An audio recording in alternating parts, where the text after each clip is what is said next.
Welcome back. So we got the last 1v1 set of Chaos Theory versus SK Gaming. So I really wonder who these guys are going to take out next.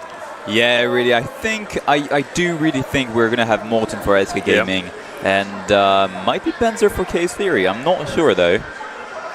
Like, yeah. I don't know. I would like to see Sergio Ramos play. I like to have all the players play. That would be great. That would be not great. just having the players you think that are best. Taking out Sergio Ramos, he's still an amazing player. I mean, he's on SK Gaming, so you wouldn't be on SK Gaming if you weren't a pro player. So he won the CRL 2018 with Nova, and he won the CCGS 2017 in London by himself. So yeah, he's quite good. Yeah, he's quite good. Quite good. Probably we're talking about one of the best players in the world here, but yeah, he's definitely. Quite good. But yeah, hopefully they'll bring him out. But they never know. They might come out with Morten in the end and come out with one of their other players as well. So we'll just have to wait and see. So we're wanting to see this giant skeleton deck though. So hopefully one of these players are going to bring out the end. Or even Logbait. I want to see Logbait, to be honest with you. Logbait would be amazing to see. Yeah, Logbait versus Logbait, I think, is such a high skill matchup, and I would just love to see that matchup. I'm not sure we're going to see Logbait versus Logbait. We Probably might see one, maybe once in the WCG, but that's it. Yep. Right, so we do have minor ban for Morten. That's Morten versus Benzer. Alright, so minor's banned and Infinite Tower. Probably some good choices there. I mean, you could actually still use Lava Hound in these kind of decks, I guess, with not having the minor in your deck, but still having them for the Inferno Tower. Oh, that's interesting. Electro Dragon. Lightning going down there, going to one-shot that Electro Dragon there, so not any value from the Electro Dragon whatsoever. Is this the Golem deck? Could be. For Benzer. Yep. That Golem deck is amazing. There is a Tornado as well, but the huge weakness of that deck is that you don't have any spell to finish up the towers. Yeah. Yeah, you need to get that huge connection, and if you don't get it in, you can pretty much lose the game. I mean, I remember having a game once with Golem where I literally had their tower on 300 HP, but because I had no spell, I couldn't do anything whatsoever. So, and my tower was pretty much full HP, but they figured out that I needed to get that Golem to the tower, so they stopped every single time. And now I think this Royal is a good deck from Morten though. He's rolling the Ice Wizard, so that's going to be able to slow the Golem down, slow his push down, and get some damage off. This is a nice counter push coming out from Morten though, getting that Royal Giant connection to the tower with the Mega Minion to get the tower. It's gone. That's it, tower's gone. Now there is a Golem on the right hand side. He needs to defend it. Yep, Lumberjack coming down behind it as well, but still that the Goblin Brawler does jump out there as well, does do a huge amount of damage and tanking as well, managing to take down the Lumberjack as well. Is there a Tornado somewhere for Morten? Still looking good for Morten right now. We do have the Tornado coming in, the Baby Dragon's not going to get any damage done to the tower with that well-placed Ice Wizard. I thought that was actually going to activate the King's Tower there. I thought it was going to be close enough to activate the King's Tower, but nah, everything's fine. Get there. Everything's fine. Now Morten's looking quite good actually. Yep. He just needs to make sure he really pressures Benzer. Otherwise, I mean, he's going to be in big trouble. Yeah. But I mean, with one tower down, it's going to be really easy for Morten to drop that Royal Giant in the middle, get some extra damage on the tower, drop the one square back, I guess, from the middle, will not allow the both towers to shoot it as well. So we got the Goblin back, the Brawler in the middle, looting the Goblin again. So I don't think this Giant Golem is actually going to get any damage on the tower whatsoever. That Lumberjack is not going to do anything. Completely stuck again. Another cage. That's Cycle though, that was some crazy Cycle coming out there. He doesn't really need to use his big tanks or anything, and the rest of his cards are just really quick Cycle except from the Lightning. So, and that defense was perfect. Look, look at his tower. Some insane defense. Yeah, 926 HP, not really taking much damage on that last Golem, except for that last Golem. Not going to be enough. Morten coming in with that last Lightning. That should be easy defense for Morten. So Morten dominating there actually. That wasn't anything for Morten, I don't think too much.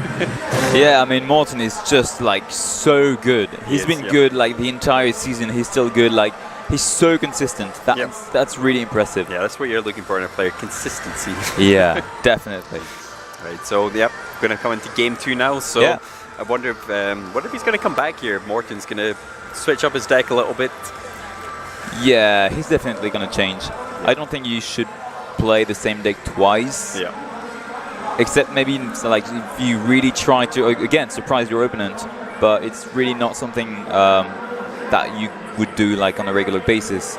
You know, you need to be able to surprise your opponent, to switch your decks and play something completely different. Yeah, definitely. So I mean, like I say, these guys have, what we've been saying before, these guys have got loads of decks there in their artillery, so they can just bring out anything at any point that can just be something a little bit different, and then just beat their opponent just like that. So definitely, I think they've got like 10, maybe 15 decks ready, like really ready to play. Go, and then of course they can pretty much play anything really. Yeah. So you know, like endless possibilities. Yep. That's the thing with these kind of 1v1s. It's just like anything can happen. Any cards come out, they could differ it slightly, just minor changes. But I like that minor Inferno Tower ban because that kind of allows you to play a lot of really heavy decks. Yeah. Without, obviously, if you still got the Inferno Dragon there, but I just don't feel the Inferno Dragon's got that same kind of like, that same damage because you can snowball it, you can tornado it, you can stop it so easily from actually just connecting to whatever tank. So it's not that hard to kill as well, especially with the lightning going around a lot as well. Yeah. Yeah, so, well, we'll see. But indeed, that's interesting, you know, to have like those big beat down the games. I really like it. And again, you're right, with the Inferno, even the minor, it's really hard to play, you know, Golem when you have only like really fast cycle deck. Yep.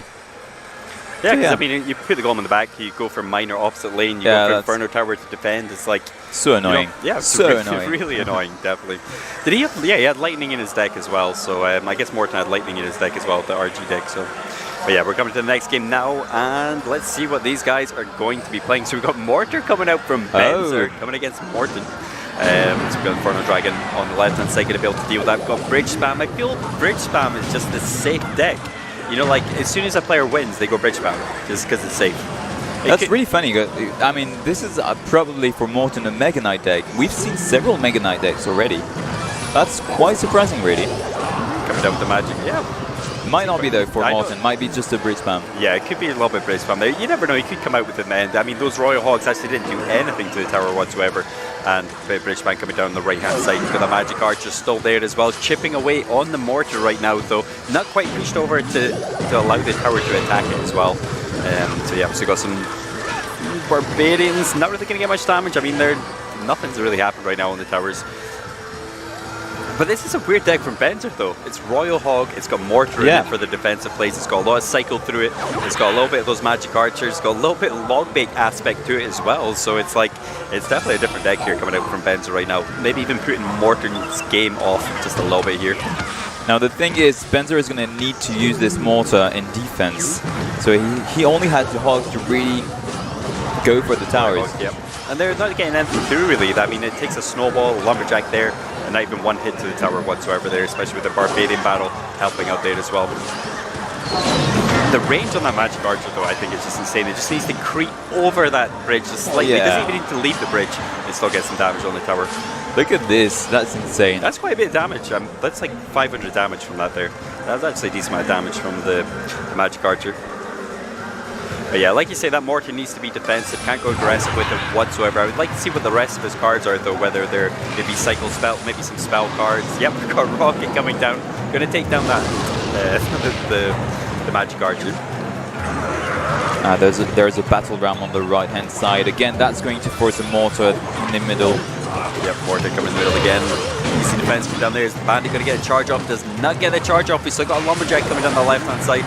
So let's see how he deals with that. That Magic Archer forcing that snowball here. Oh, and the battle ram connecting on the left-hand side. Yeah, I think that Rage just gave it that extra push. Definitely charges it forward. But I mean, it doesn't, like, the connection actually doesn't do the crazy damage. It's the Barbarians that actually hit the tower that do the most damage, sort of thing, because they nerf that charge. So getting the connection isn't near as good as it used to be. Still pretty good. Still amazing. Still pretty good. Connection, 100%. Well, I like it, yeah. But we got the Magic Archer actually chipping away at one of the bandits there. Right, the Rascals in the back. Look at that Magic Archer again. Yep, that Magic Archer is getting a good bit of value coming out from Morton, and just constantly he cycled to another one again. This deck has just got a crazy cycle to it again. He really likes the cycle decks. Look at this. Morton really trying to save that Magic Archer because he knows this is so annoying for Benzer. Magic Archer is probably, like, every time I come against it, is one of those annoying cards just because it sits back, it just chips away, it gets huge value off if you haven't got a spell like a Fireball or something like along that line to take that down. I think that's why Benzer actually went for a Rocket on it, just because it's so hard to take down because he's luring it away with the Mortar with the Ice Skull, and it can't connect to the Magic Archer. So what are you supposed to do against the Magic Archer right now? And Morton is going to try to go aggressive with the Lumberjack on the left-hand side. That might work, actually. And the Magic Archer again. So much chip damage. So much chip damage there. Look at the Magic Archer on the right-hand side. That's what I'm talking about. It's crazy amount of damage on the right-hand side. Those rascals went down in seconds. They were walking forward and just could not get to that Magic Archer whatsoever. I wasn't even expecting that. Still another shot off. Yeah. That is insane. I need to start playing Magic Archer. It looks like, just from Morton playing it there, it looks like a really, really strong card to play right now. And again, here we go. And again, Magic that's Archer. insane. That is game. That is game, very much. He hasn't got a big spell, but I just feel he's going to get that Magic Archer done again. Get a little bit more damage onto the tower. Watch out though, Benzer can at any time take the game with some Royal Hogs, a good rocket, and that's it. Yep, doesn't take too much there. He's going for the Royal Hogs, potentially going in for that rocket as well. I don't think the Inferno Dragon is going to do too much, but not really much of a connection off there. Yeah, he's going to get some damage, but obviously that's way not enough. Yep, we got the Battle Ram going down. I think he's trying to force him to do something down that lane so he can put the Magic Archer up it again so he can actually take down that tower. But Benzer isn't taking the bait this time. He knows that Morton doesn't have a big spell, so you never know. He could still come back in this. And he needs that fireball every time for the Hogs. Yep. So Morton is stuck here in this situation. Right, so we're going to move to the battle again. Doesn't quite get the Rascals in the back, but Battle Ram coming forward. Mortar probably going to go down defensively again. And Magic Archer getting a little bit of value off there with the shots in the back. Barbadian not going to make his way over to the tower, I don't think. Rascals going down just in time. Like I say, I think like Morton needs to get those cycles off with the snowball, but he needs to hold them every single time for those Royal Hogs. But I think that's the problem at the moment. 30 seconds to go. This could come in. This could be the first draw of this whole time, actually. Yeah. But again, good defense from Benzer. I think Benzer is going for the draw, really. Yep. He's trying to get that rematch. Yeah, he definitely wants that rematch. We're going to go into Bandit. Is it going to get... Nope, doesn't get much damage done there. Royal Hog coming down again. Benzer going for that pressure opposite lane. That was really close. I would say that was really close to the Mortar. That could have definitely been able to take that down if the Mortar was in place there. Still close on both sides. Like I say, Benzer knew he didn't have a spell, so he'd keep pressuring that left-hand lane, and that was it. I mean, yeah, great play here from Benzer. He really went and took that draw, and he knew he couldn't really... He didn't have any way to win, really. He just avoided any Magic Archer and pressured with the Roller Hogs, forcing the spells every time. Yep. That was very well played. Yep, really well played. It didn't take much. It would have taken, well, 3. I think it would have been 3 snowballs altogether to actually take that right-hand tower down. So it's a lot of cycle to get there. Yeah, he couldn't do it. I mean, the Royal Hogs would have connected every single time in that case, so there's nothing to stop that. And obviously, the Barbadian Barrel doesn't push anything back either like the Log does, so it doesn't give you that advantage either. Yeah, exactly. So yeah, Benzer really saving the day here. Yep. He is. He could still be able to come back here.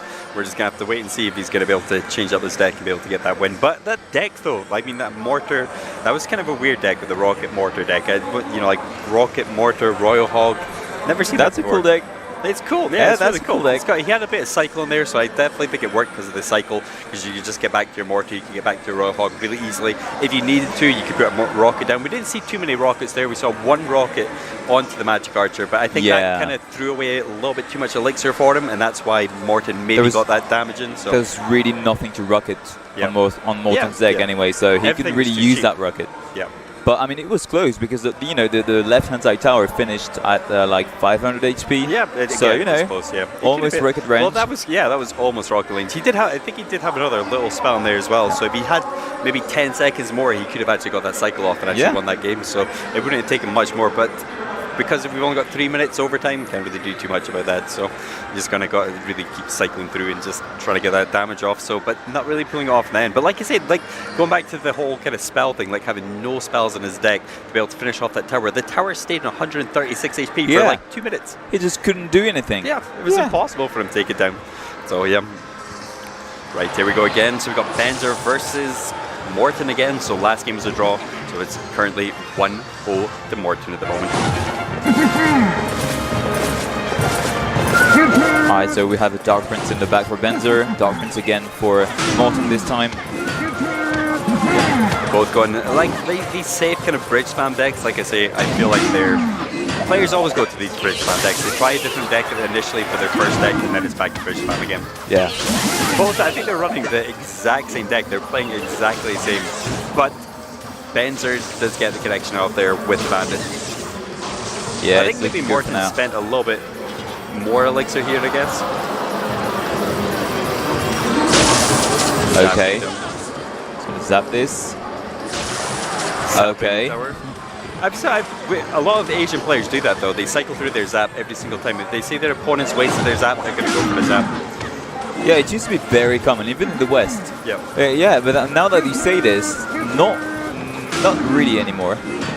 Yeah, that's surprising. Yeah. No, I haven't seen any West player cycle their zap. It's been a lot of Asian players this time around anyway. But like you say, in previous games, they're definitely going to do it. But we still got Bandit coming forward here. They should be able to stop this battle ram from even charging to the tower. So not too bad there.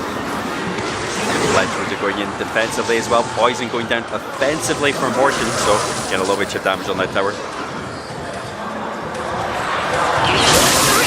Electro Wizard here to defend. And that Bandit. Bandit coming forward though. Benzer pulling ahead on tower damage right now. And a defensive Morton coming out from Morton. A defensive Bandit coming out from Morton right now. Yeah, it's huge damage there. I don't know, like Benzer's definitely pulled way ahead here. So I don't know how this is going to go right now. They're both running the exact same deck, so this tower damage makes a huge difference. The Poison here. He's going to take the Electro Wizard, plus the tower, and Pekka in the back. Yeah, Pekka coming up from both players. So it looks like Benzer's Pekka is going to get over to the other side first, which means that Morton's going to have his Pekka to maybe even push a little bit further with, but wait and see how it goes. So Morton going on the right-hand side with his battle ram, not quite at the bridge, so the Bandit potentially going to easily be able to clear that up there. We've got minions on both sides from both players. Well, minions on the left-hand side for Benzer. And Pekka coming through this huge push from Morton on the left-hand side, though I'm not too sure if Benzer is going to be able to stop it. The Pekka going down, and a push on the right-hand side as well from Benzer's. Huge damage taking to Morton's tower, so Morton really needs to watch that tower on the right-hand side. Alright, the Bandits on the right-hand side, just going to dash to each other. Not going to do much. Yeah, I'm not going to do too much there. We've got Dark Prince coming on the right-hand side. Bandit charging forward. So he's going to be able to tank that hit from the Dark Prince. Alright, so we're in double elixir now, so it's not going to be long. I don't think Benzer potentially going to win this game, I think, right now, but we're not entirely too sure. I think if Morton is able to try and defend most of this push, I think he's going to win the game, but I don't know. Watch out though, on the left-hand side, there's a massive push. Yep, huge push coming down. Dark Prince easily be able to speed it up with that Bandit. Going to be able to... Oh, nice light wizard coming out from Morton there. Just in time. Yep. Battle ram on the right-hand side is going for it. Yep, huge bridge span coming forward. Pekka, is he going to be able to stop this battle ram in time? Does not. Poison going down, and Barbarian getting that extra hit on the tower as well. So it does look like Morton, it might just lose this game right now. I think that Benzer has just outplayed him with the Mitter matchup, so... Yeah. And it's even, Benzer is even leaked more elixir than Morton, yet Morton still wins the game. So I mean, Benzer still wins the game. Yeah, he just played the match perfectly. Morton saying good game. He couldn't do anything really. Right, well played from both players coming out, I think. We've got Poison coming down on the right-hand side, and that is well played. So Benzer managing to pull that game off, so it's coming to 1-1 now. Yep. So this is going to be the final matchup. Let's see what these guys are going to do. Exactly. Now, who's going to win this one?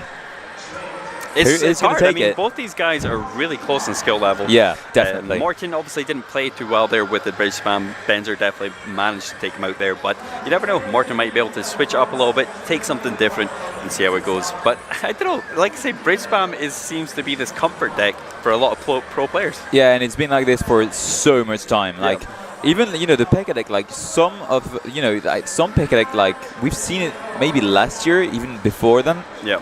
And it's still today viable. And you like how a deck that existed already like a year or even 2 years ago can still be that good today. How can it be that good in all the meta and still, you know, not overpowered, you know, either. Like just good all the time. Yeah, it's just one of those decks you can outplay with, I think, a lot. You know, like it's just basically opposite lane spam is what you're looking for with the deck. Mainly time you're looking for your opponent to overcommit, defend really easily with that kind of overcommit, and then go in the opposite lane as well and try and force your opponent to expend elixir and not build up with the big push. So like it deals a lot with Golem really well and a lot of different decks like that. Bridge spam, it's obviously got some decks it doesn't work too well against. it's so good against everything. Yeah. That's why this deck is really strong. You can beat, if you play it well, you can beat anything. Yeah, yeah. It was actually the deck I actually managed to get 17 wins with myself.